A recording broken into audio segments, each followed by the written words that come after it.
إن الله عز وجل يمهل ولا يهمل.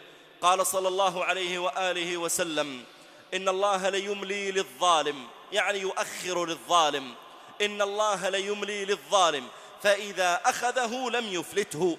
ثم قرأ: وكذلك أخذ ربك إذا أخذ القرى وهي ظالمة إن أخذه أليم شديد. رواه البخاري. الظالم خصمه الله تعالى يوم القيامة. قال عليه الصلاة والسلام: يقول الله تعالى: ثلاثة أنا خصمهم يوم القيامة: رجل أعطى بي ثم غدر، ورجل باع حرا فأكل ثمنه. ومعنى قوله صلى الله عليه وآله وسلم أعطى بي ثم غدر، يعني لا التزم بشيء معين لشخص، كأن يكون أخذ منه مالا وأقسم له أن يرده إليه، فلما سمع ذلك المأخوذ منه المال القسم، وثق في ربنا عز وجل ورضي أن يعطي ذلك الرجل المال فغدر.